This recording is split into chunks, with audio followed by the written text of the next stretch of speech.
Hello, Stu. Good to see you. Yeah, good seeing you too. Obviously things went wrong out there, but why did they go wrong? Good question. And an understatement altogether. To be fair, just a day that we were outskilled, really. I didn't feel that was a 320 pitch. They obviously got off to a flyer. We pulled it back nicely. I thought Keshav bowled beautifully today, along with KG. And yeah, 320 was too much on that deck. And then from a bowling point of view, they put us under pressure right from the word go. Couldn't claw our way back in, and as I said, just got outskilled on the day. Rob, I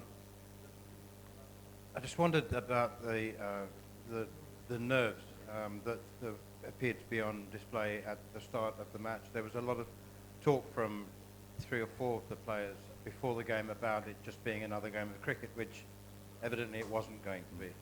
You're playing India in a World Cup game at Eden Gardens in front of 70,000. And I just wondered whether that was a deliberate thing to try and treat it like a normal game of cricket rather than sort of embrace the fact that it obviously wouldn't be. To be dead honest, I mean, in the lead up to the game as well as just before the game, I didn't have a sense of the guys being overawed or nervous by the situation. I mean, the whole thing we spoke about this week was actually being excited by the occasion. You know, it's not very often you get to play at a full Eden Gardens against India in a World Cup, you know. So from that point of view, it was exciting for me more than anything else, and I genuinely felt that the players were excited by the occasion. So, I mean, I can't speak for them individually, but I didn't get a sense of a huge amount of nerves prior to the game. That said, our execution probably let us down more than anything else and put us on the back foot. Rob, if you were to meet this Indian team again, I know there's still a lot that needs to happen for that. From today's game, do you have a sense that there are areas that you can target them, or do they feel a bit unbeatable at the moment? I mean, they're a hell of a team, and very well balanced and highly skilled. So, and there's no way around it. They've won every game and they've won it well. But you have to believe that on a day, if you execute your skills, you've also got a chance, and we just didn't right from the word go. So we know already what Marco Jansen can do with a new ball. He just, you know, today wasn't an off day. The guy's a young guy playing in a World Cup. He's played 7 excellent games to point and didn't have a great start today, and could just as easily bowl very well the next time we find ourselves against him if we're able to. So yeah, this game is a funny game, and you get taught new lessons every single day, and get surprised every single day. So, you know, it wouldn't surprise me if the tables turn the next time round. The beauty of it is that there may well be another shot for us, and we've been given an opportunity to learn from that. So. Rob, I'm over here. Is there any room to say that maybe things aren't so bad because you didn't beat yourselves, as South African teams have done in the past, that you were completely clubbed by a, you know, vastly superior team? Or is that just mission statement talk? No, I mean, the scoreboard will tell you everything you need to know. India were far superior than we were today. There's no two ways about that. But, you know, just like we've played in this tournament, we've been far superior than other teams that on a piece of paper look evenly matched or potentially superior. So, you know, that once you get your nose in front in international cricket, I believe that anyone can beat anyone. And today, the Indian side got their nose in front, a highly skilled team, and we weren't able to get back into the game. Okay, hi Rob. Rob, just on Marco, I mean, you spoke about him being young and he's had such a good game so far, you know, before today. How will you handle him after this now? Because, I mean, this was a really tough lesson for him and he came apart a little bit. To be honest, it's a gift, isn't it? You know, being able to run out in front of 75,000 in a game like today, and so many learning opportunities out there. Fortunately for us, you know, today wasn't a must-win fixture. It was just an opportunity to play against a really good team. And yeah, he struggled today, but as I said, he's got the skill set to bounce back and be effective the next time round. And what he does have now is the value of having already run out, competed, felt what it's like to be in a cauldron with 70,000 people cheering against you. And he'll have that as experience that's invaluable. You can't get that anywhere else but here.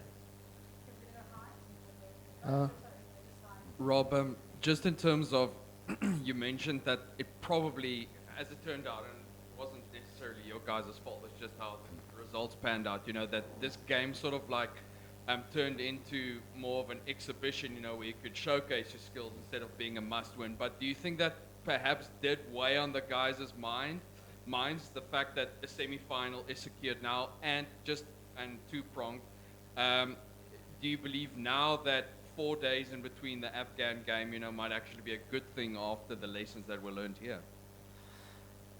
I think if you walk into that change room now, you're going to find a group of guys highly disappointed that we weren't able to pay tribute to what was an awesome occasion, like a great opportunity for us to showcase our skill. We played so well throughout this entire World Cup, and we would have wanted nothing more than this to be a great contest. And as far as the next 4 days go, for us it's really about doing what we've done the whole time, using the time we've got available to us to get ready for the next fixture, and then into a semi-final. So nothing changes there. The guys have worked incredibly hard to this point. We worked incredibly hard on our game, invested a huge amount of time into our preparation. And so now it's really about just mentally recovering, physically recovering, and being ready to compete like we have the whole tournament. Hi, this is Kaushik from Times Bangla. Do you think, sir, that the pitch is the key factor so that the batting strength of South Africa succumb to the spin attack of Indian squad? Yeah, I think it would be very short-sighted and unfair of me to blame the pitch. One side gets 320. And we get bowled out for 80. That doesn't sound right, does it? So, to be fair, as I said, 320 was too much on that pitch. I think we'll all reflect on that and say that was probably 70 or 80 too many. But on the other side, I think India were excellent, and I wouldn't blame the pitch on that part.